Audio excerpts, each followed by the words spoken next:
You're listening to All In. This is the podcast dedicated to helping you fulfill the mission of God in your life and around the world. I'm your host, Jeff Roper. Hey everybody, welcome to this week's episode of All In. For the first 10 years of my ministry as a pastor, I was bivocational. And during this time, I went through a stage of transitions. The first one was I was a young man full of faith and ambition, and that one day I would overcome this stigma of being a bivocational pastor and eventually become, quote, successful enough to be full-time in ministry.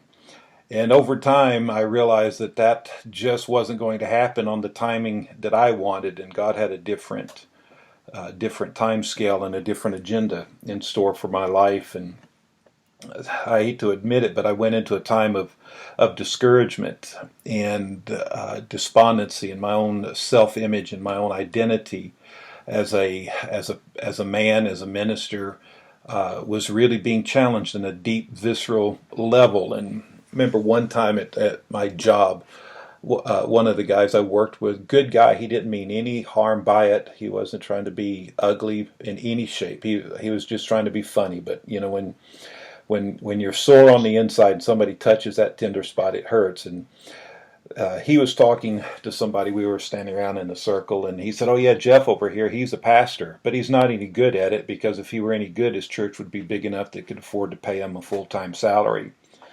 And boy, I tell you, that stung pretty bad. But out of that, I came to a point of acceptance that this was God's path for me for this season of my life.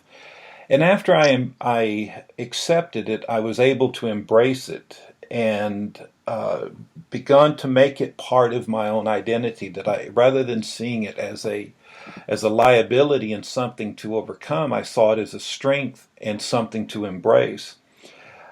It was very profound at times when I would be able to minister to people who would never in a million years, apart from the sovereign grace of God, ever enter into a church, and I would be able to talk with them about their problems. I remember one of my clients that I worked with, I was a sales representative for an automotive parts company, and so I worked with a lot of mechanics and men and women who owned auto repair shops, and these are like land sailors. I mean, they are just rough, and they could use very colorful language and stuff. But God gave me favor and opened up doors, and I would talk with them about their situations. I had one guy, going through a major crisis with his son, and I was able to minister to him and connect with them and their family, and they've to this day.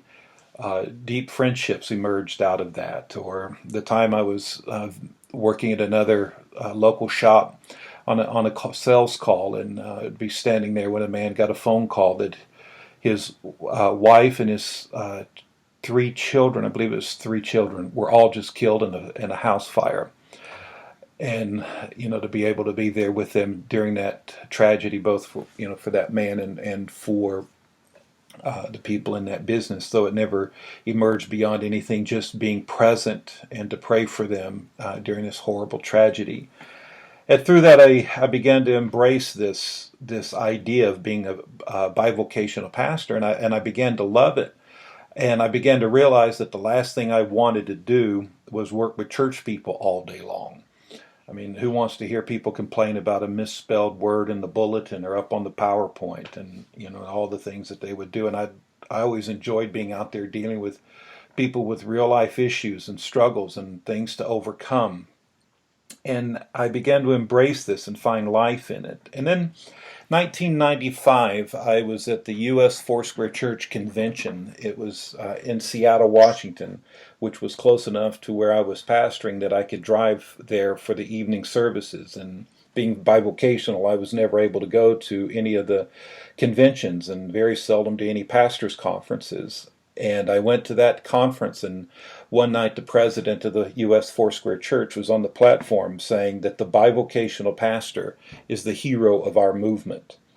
And I reached over and picked up the the program for the convention, and I looked for all the keynote speakers to see how many bivocational pastors they had speaking from the main platform, and unfortunately there were none. Then I went through the list of all the workshops about how to thrive as a Foursquare pastor in a bivocational context, and there was not a single workshop. And I saw that dissonance, that we could say easily and with good intention that a bivocational pastor is the true hero, and yet nothing that we do celebrates it or equips it. And then just recently, I was at a pastors' conference with over 500 leaders at it, and a person on the platform was celebrating the bivocational pastor and invited all the bivocational pastors to stand up. And out of this group of perhaps 500 leaders, 400 to 500 people, only a handful that you could probably count on both hands with a number of fingers still left over were able to stand up because they were bivocational. They had to be at work. They couldn't go to the conference. It is estimated that 40% of all U.S. pastors are bivocational. Being that I work predominantly in Europe, most of our pastors in Europe are bivocational pastors.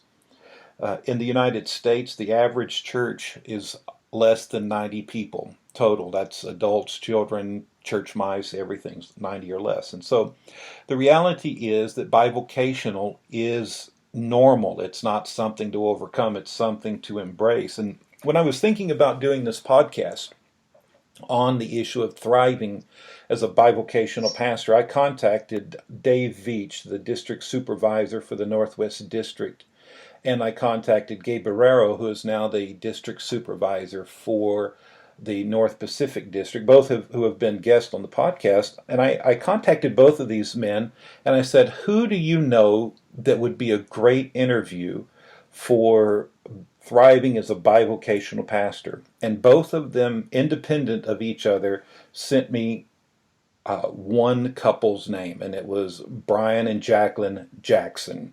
And so after working with Brian and Jacqueline for some time trying to get this thing scheduled and worked out because of the fact they are bivocational, and I'm traveling all the time, we finally worked out an opportunity to sit down together and talk about how to thrive as a bivocational pastor. So, Brian and Jacqueline, welcome to the podcast. Thank you. Good morning. Good morning. Hi. Hey, it is so good to have you guys with us. I've been looking forward to this. I first, quote, met you at I believe it was at a district conference in the Pacific Northwest. You guys did a video that highlighted your work as bivocational, and I don't know if we'll be able to find a copy of that and put a link to it in the show notes, but I absolutely loved it. And what really made me love it was a celebration of what you guys were doing. And then, Jacqueline, you had this famous line. I think you've become famous for. I know. Do you know the one I'm talking about, where you just said, "Pastor, get a job"? And I loved it. I loved it because it was an embracing of being bivocational. So I wanted to have you guys on the podcast so you could tell us your story about how to thrive and embrace life as being bivocational in ministry. So, hey, tell me, let's begin with some of the basics. Where are you guys pastoring at? We're pastoring in Kent, Washington, and we go under the name of Preach the Word Christian Center. Okay. And we're right down on Washington Avenue and Meeker Street. Oh, wonderful! I know exactly where that's. Yes. And how long have you been the pastor there? Well, our story is a little bit different than others. I was listening to your story, and it's complete, and ours is about as complete as yours, but entirely different. One of the things that I have come to learn as far as bivocational pastoring is that everyone's story is different. Yeah. We have been pastors of the church since its inception, and how it came about is that we started off as a ministry, and we're an outreach ministry where we ministered to in the prisons and ministered in the streets. And from those that we ministered to, we started Sunday services, and this is going back to 2000, the year 2000. And out of the outreach ministry was birthed the church, which is Preach the Word Christian Center today. So we've been there ever since its inception. Great. And now you're bivocational, so where do you work? I work for King County Metro, so Okay. I'm a bus operator. Okay, great.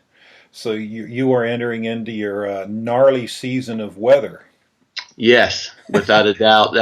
This time of year when I go to work, my wife always says, pack a lunch, and pack a lunch and pack a dinner, and possibly an overnight. Because of the weather, you just don't know from one moment to the next whether you're going to go from rain to snow or to something else, and you could be stranded in place for some time. So yeah, and sometimes you can have all of that on the same route, can't you? Yes, you can. Yeah. So tell me why, and you're going to have to set all humility aside on this one. Why do you think both Dave Veach and Gabe Barreiro, two leaders that we both mutually have deep respect for, why do you think they would have told me you've got to talk to Brian? Well, I believe that when I was first approached by Dave and Gabe to do the video, I believe that they just connected with me because of I've always been open about working and pastoring, and so I believe that it was just I was kind of a natural go-to person for them.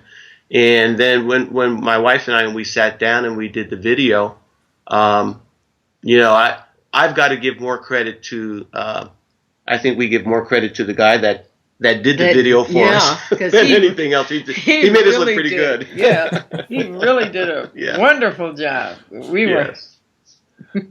That's great. Yeah. So what's the story? Are you bivocational because you sense that is a specific assignment that the Lord's given to you and Jacqueline? Go ahead.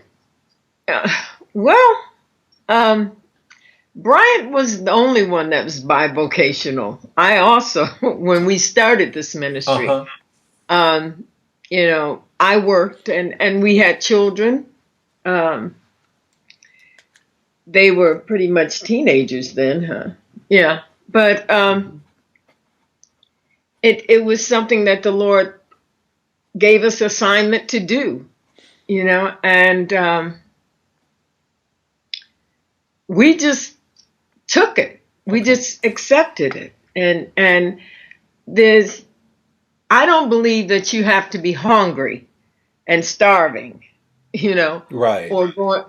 I don't. And your children need shoes and and all of this stuff because you decided that you're going to be a pastor and you're going to work for the Lord, and so you have to suffer, all of the things that other people would have because you're working for them. I don't believe that's what God calls us to do. Right. I've heard stories of other pastors that struggled and they didn't work.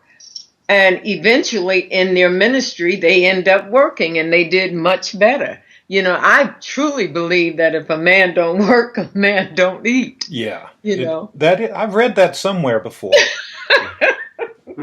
Now, Jacqueline, what's your background? What's your professional background?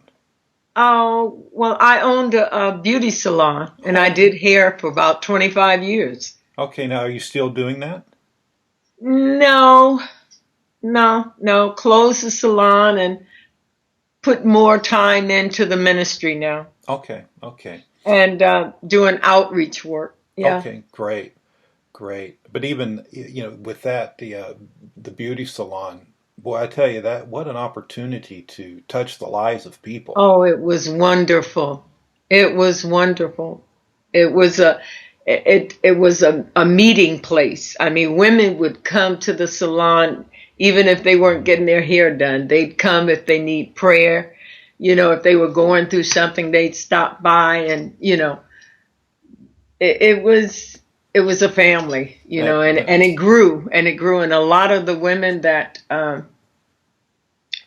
came to the salon, some of them became members of our church also. So if both of you were sitting down with, a young couple, say they're going through the church planters boot camp or training, how would you advise them to think about bivocational ministry? Well, the one thing I would say to them is to answer your call. Yeah. We all have a call, and in 2 Peter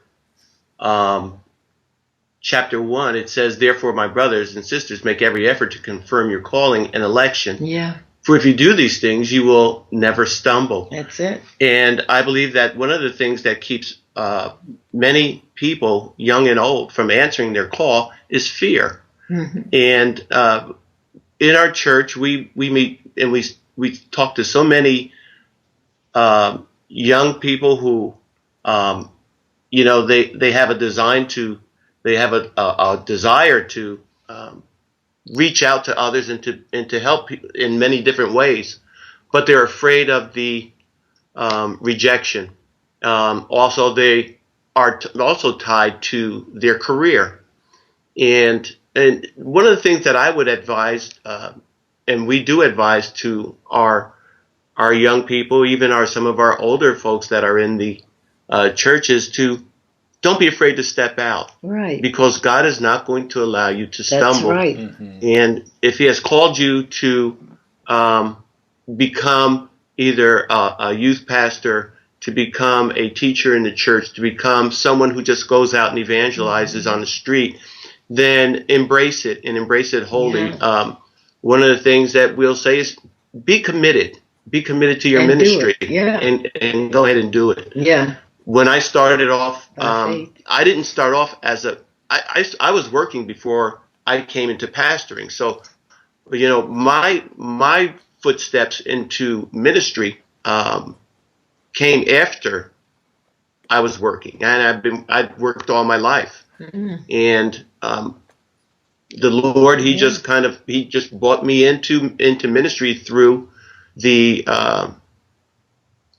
outreach that we were doing on the street and in the prisons. Okay. And as the church was birthed, I just took that position, the senior position, and that's where we are today. Okay, good. And what would you say are the benefits that you guys have derived from this bivocational lifestyle? It benefits everything from personal to ministry-wise to the stories of lives that you've seen touched. What are the various things you think about as far as benefits go? Well, for me, I'm able to minister all over King County. Right. It just it's my bus routes determine where I'm ministering at. Mm-hmm. So I could be ministering in downtown Seattle 1 hour and maybe down in Kent the next hour, just depending on where I'm driving. Once you drive a route for some time, you get to see faces and you get to know faces and you know people, and you see these people on a regular basis throughout the week, and you can see when they're having a good day or they're having a bad day. Yeah. And just opening up with a smile and a hello over time, over the course of even, our routes we pick are 3 months long, and then we pick other routes. But over the course of those 3 months, you have an opportunity to break through the ice and break through that wall and to allow people to see you for who you are. And then be able to minister to them.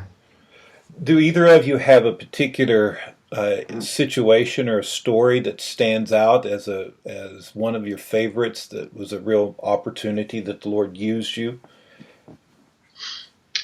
You want to go? Well, if I just look at some of the days that I've had, I've had quite a few. If I was to put my finger to one,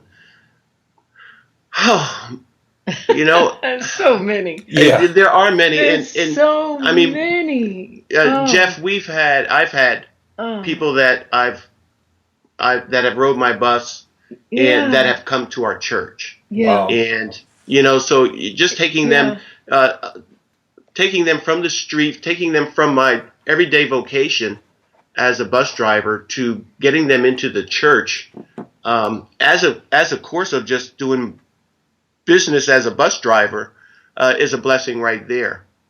So I guess There's, there's not just one that stands out where I would say, there's many. yeah, there's many. There's many. Even Yeah.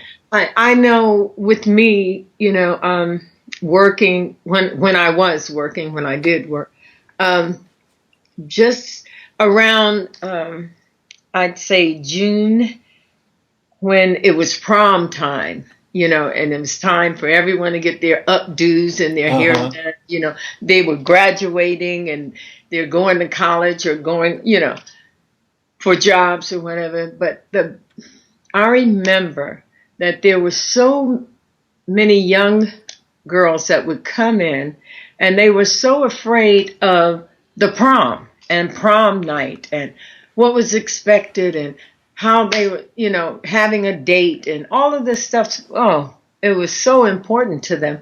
And I remember just being able to walk them through that and letting them know who they were in Christ, and just how to stand firm in what you believe and not going along with the crowd, but standing firm in what you believe. Yeah. And there were, I remember one year we had about 5 or 6 girls give their life to Christ before they went on prom, or before they went off to college, Is in that the right? salon. Yeah, in the salon. And so,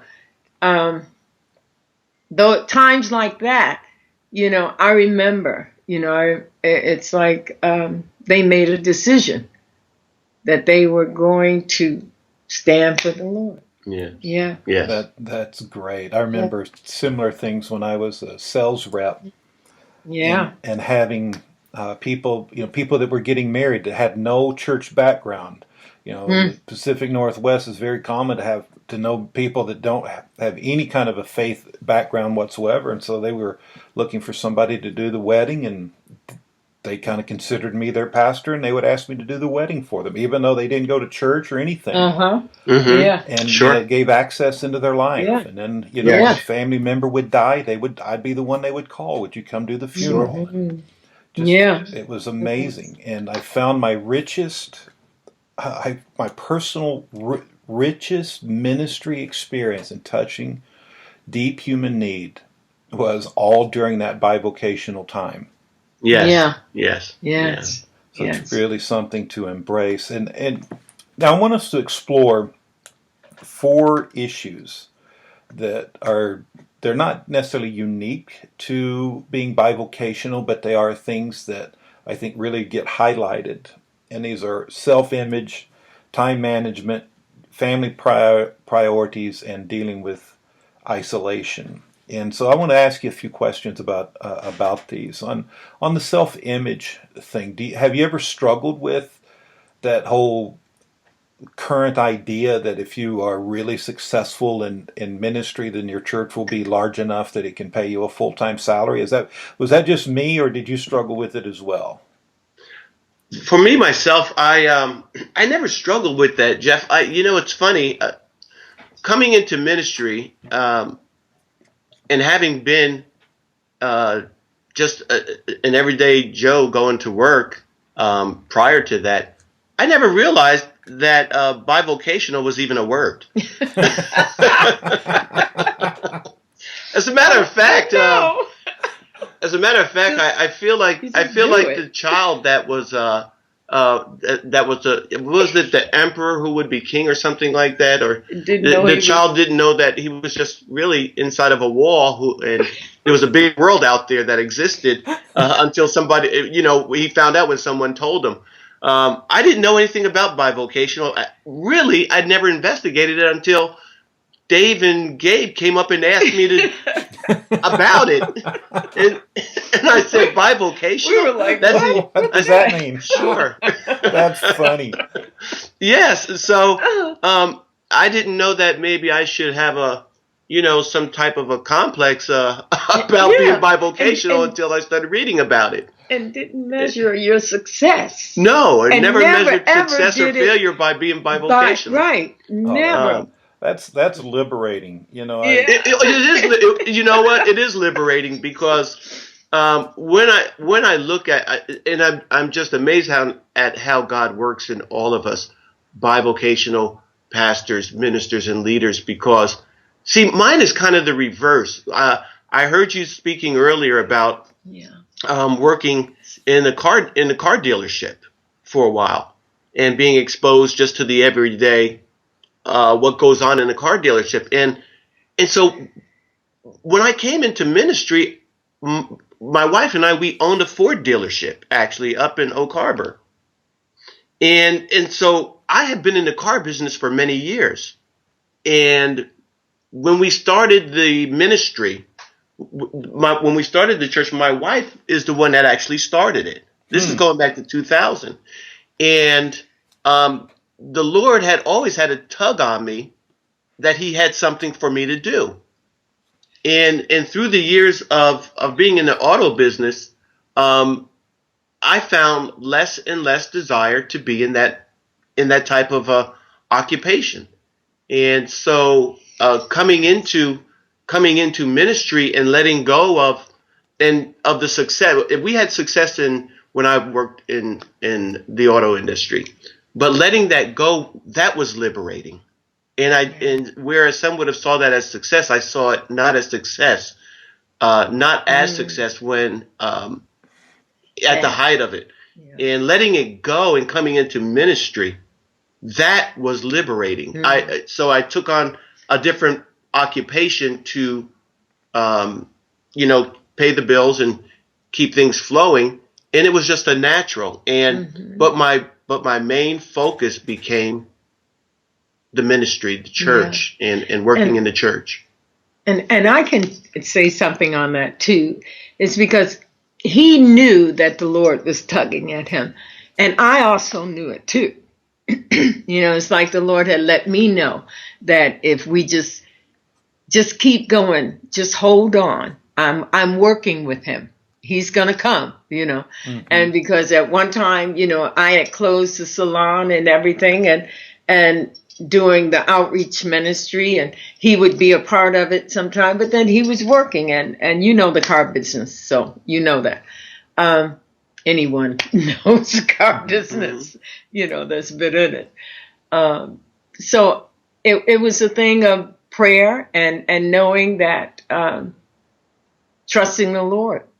And when he came in to the ministry and we began to work together and we got closer together and we began to enjoy it. It wasn't so much. It wasn't the thing about how many people we had in a church or it was how many souls were we, out there introducing to Christ. How many, what was the work that we were doing? Whether it was on the street or whether it was in the jails or wherever it was, but that was what it was all about. We didn't really start doing the ministry to have a church and be successful in a church, a big church to take care of us. We started doing the ministry to save souls in the name of Jesus. Go figure that one out. That's revolutionary. In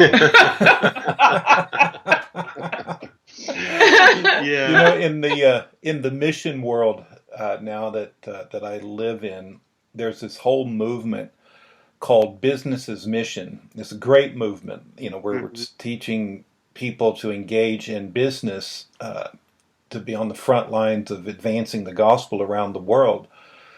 And that's exactly what you guys have been doing, and you didn't even know it. Just like you didn't know about Bi-Vocational. You were doing BAM, you were doing Business as Mission, and you're still doing that. And so, celebrations for you. Congratulations on that.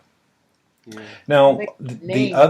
the other aspect that you have to deal with as bivocational pastors is you do have restrictions on how much time you have available to everything.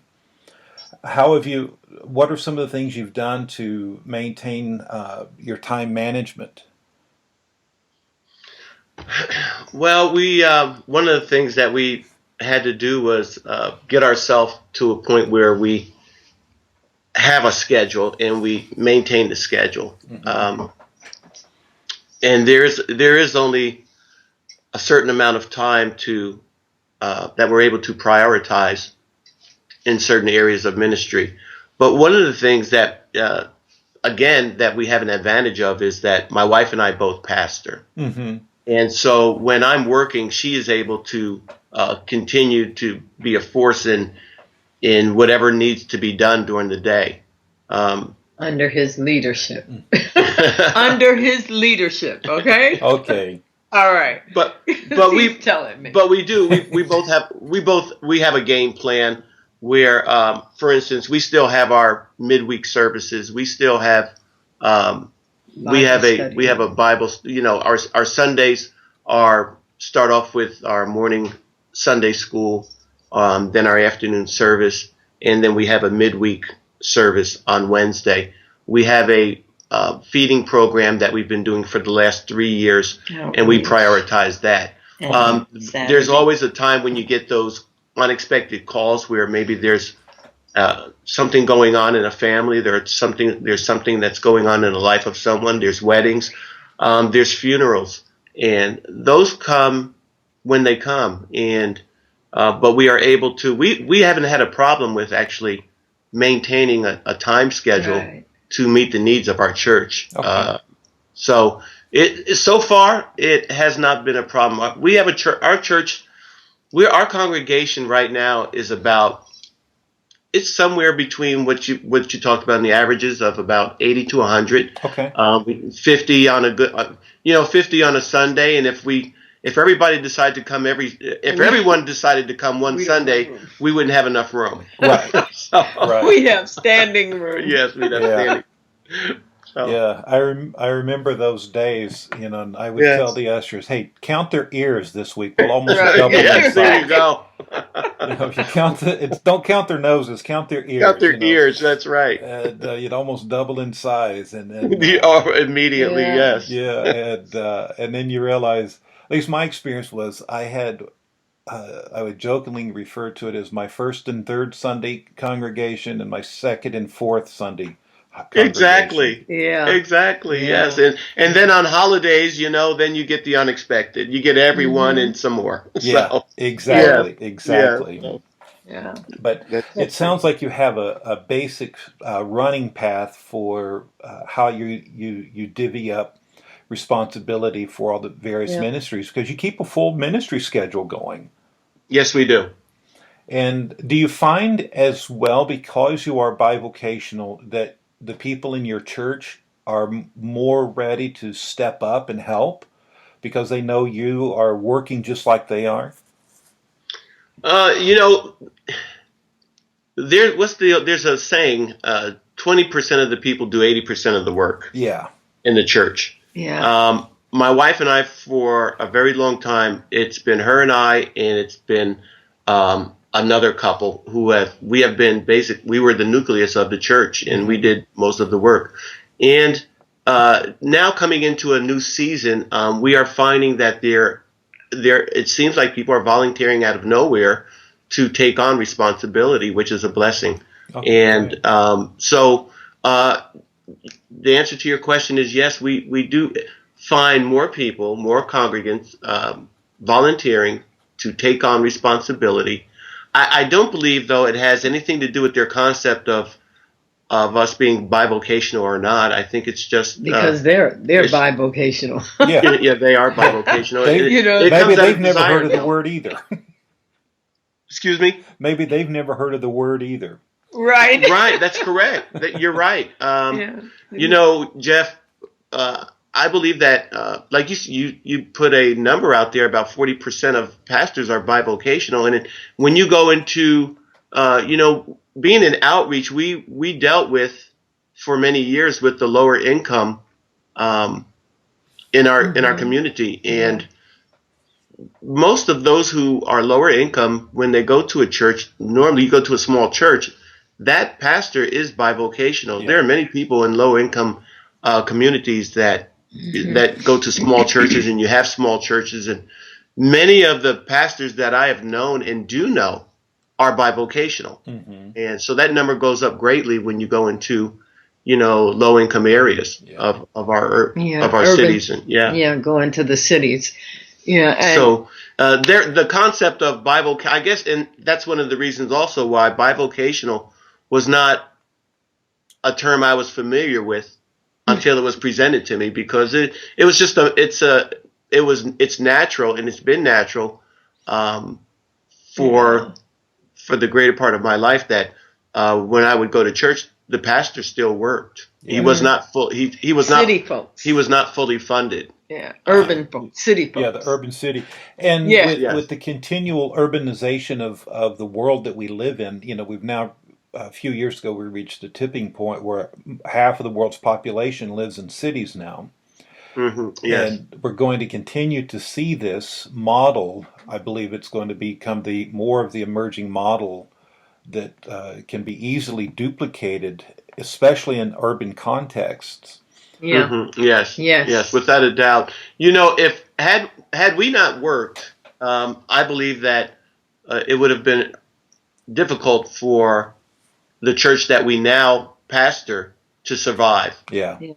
Being able to work, we were always able to be one of the largest tithers, and to be able to be a tithing pastor rather than waiting to receive a salary enabled the church to keep its footing, and to continue to do ministry without having to worry about shuttering the windows, and locking the doors a month from now. One of the things that the Lord has blessed us with, and I'll put this out there too, so that every bivocational pastor who has ears to hear this, is that it is a blessing for you to be a bivocational pastor, because not only are you an example to your congregation about working and about being a tither in your church, but also that I've always been able to, we have always been able to afford to take our vacations, to enjoy ourselves on our days off, to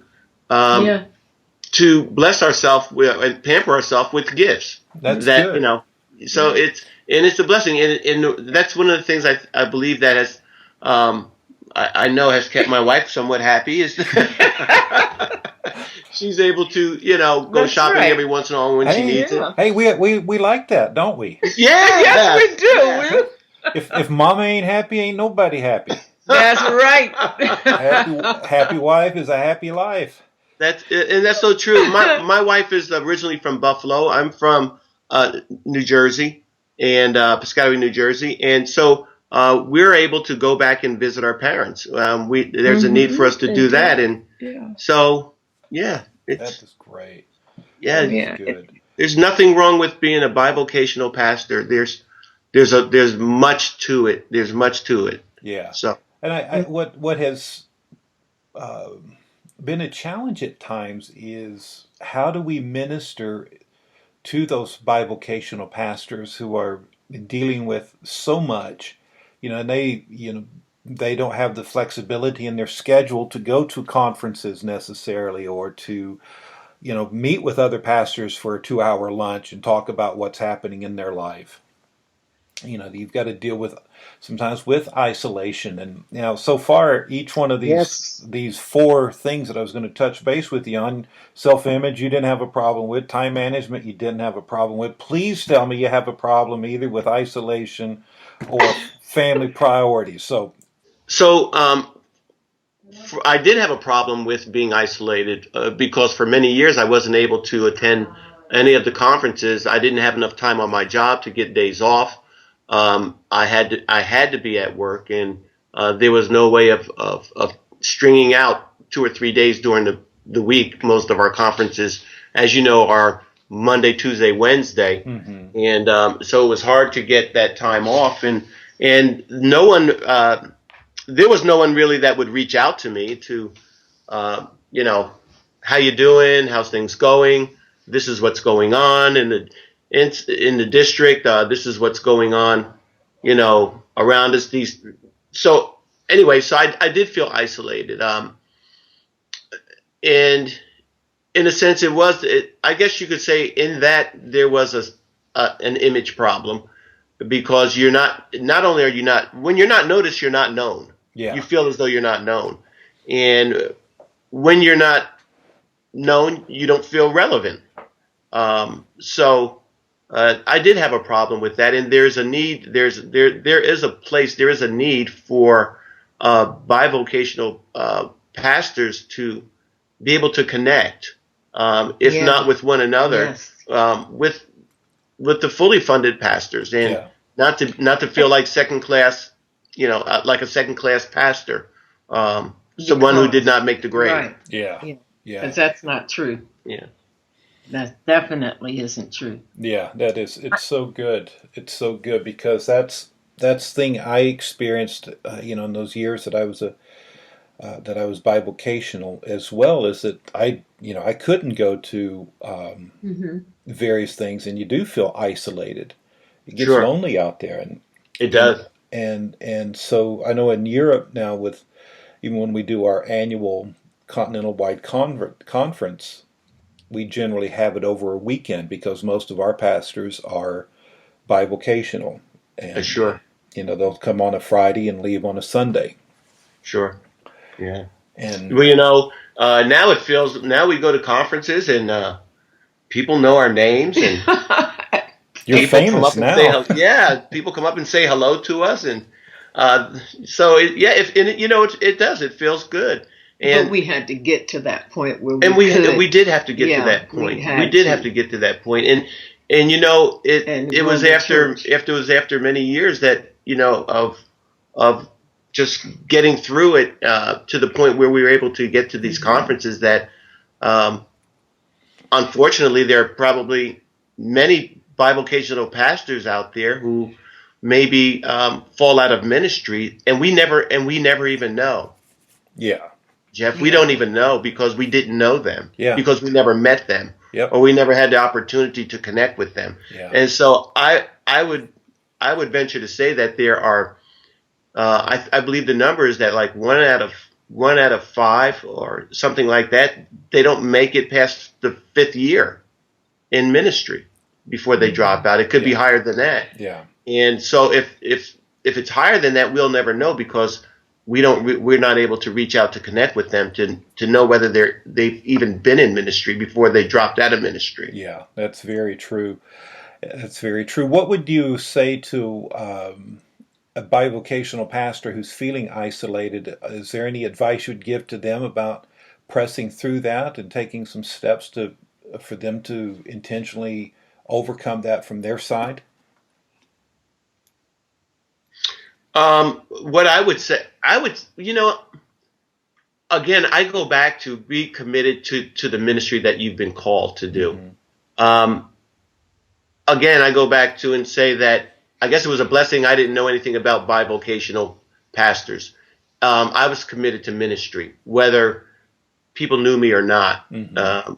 I was committed to doing just the call that that the Lord has called me to. And so whether I became famous or not, that wasn't, or image. I mean, I had, you know, when I say image, I did want to go to the conventions. I did want to meet people. By nature, my wife and I are the type of people, we're outgoing and we like to meet people. Uh-huh. Not being able to go was somewhat of a problem. But at the same time, it was not convention first, ministry second. Yeah. It has always been ministry first. And if we continue to go out and we continue to minister to people, which is what our first calling was and always has been, if we continue to do that, we will meet a lot of people. That's great. And kudos to Dave Veach and Gabe Barreiro and the different ones that intentionally reached out to you guys. And yes, you know, any other pastors or leaders of other leaders that are listening, this would be great to, note to self. Reach out Yeah. to the bivocational pastor who can't show up to your luncheon and your conference. This would be just as critical, because there are some very good men and women who are thriving and succeeding in ministry in unimaginable ways. Yes, But there are. And ever since we've done the video and it's been shown, we've actually have had bivocational pastors within Foursquare reach out to us and see us and talk to us. In our last district, in our district conference last October, we were able to do a breakout session, and we had bivocational pastors that attended, and we had a really spirited conversation during and after that. And so I believe that if there's a work that that has been started through Dave and Gabe reaching out to us, we pray and we believe that there are other bivocational pastors who will take that, take the baton and continue to carry that to other bivocational pastors. And maybe that's an area that will continue to grow within our Foursquare and beyond it. Yeah. Now, if somebody wanted to reach out to you and Jacqueline, how could they do that? I would say you can connect with us at ptwcc@yahoo.com. ptwcc@yahoo.com? Yes. Okay. That is our email address. Great. We'll include links to that in the show notes as well. Hey, every interview I do, I always ask this question. If I had a time machine and I could put you in that time machine and send you back to your 25-year-old self, what advice would you give yourself? Wow. Wow. Oh, what advice? Man. Do you want to go first? Or Come on, Jacqueline. First? You don't look. We were not raised in the church. Mm-hmm. Okay, and the advice that I would give myself at 25, all right, I would probably tell myself to find Jesus. You need Jesus. Yes. You need Jesus. Yes. I mean, seriously. You need Jesus. That's it. That's the best advice right there. And mine, Jeff, would be if I met you, I would tell you, hold on to your wallet. And my advice to me would be equally, you need to find someone who knows Jesus. You need some, son. You need some ministry in your life right now, because you got issues. Sprinkling and some anointed oil. Yes. But you need the word. But if we were speaking to ourselves back then, I believe that we would say, hold on, because God's got his eye on you. Yeah. And he's not. Amen. This is not what you're destined for. This is not what your steps were ordered for. You're going to do greater things in the Lord. So just hold on. Yeah. Good advice. Well, guys, thank you so much for being with me today. It's been a joy and a delight. I've always enjoyed the short little conversations we've been able to have between sessions at conference and whatnot. And I'm so glad we were able to work it out to have you on the podcast today. Yes. Well, you know what? In the famous words of my wife, if things aren't working right for you, get a job.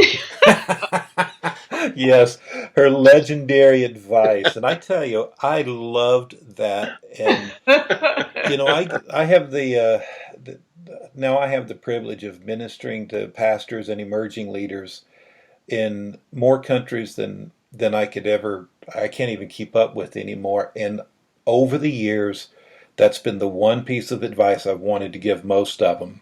Sure. Yes. And it's like, you've got a small church, you need to get a job. Yes. Yes. Embrace that. It's a good thing. It's a God thing. Embrace it and go for it. Yes. Amen. Yeah. Well, thank you guys for being with us. Hey, everybody, this episode is scheduled to air on December 14th, and after that, we're going to take a little Christmas break, but we'll be back with the podcast returning January 11th. If you enjoy the podcast, would you do me a favor? Would you subscribe to us on iTunes? And then would you share it with your friends, your family, even people that you love? Tell them, hey, this podcast could help you out as you pursue the mission of God in your life. And keep us in your prayers. And let me know if we can do anything to serve you guys. God bless you. Well, we're done now. Thanks for listening. This is Jeff Roper reminding you that the mission of God is too grand for mediocrity or average living. You were created for a purpose, and that purpose is found in the mission of God. It's your life. Now go live it.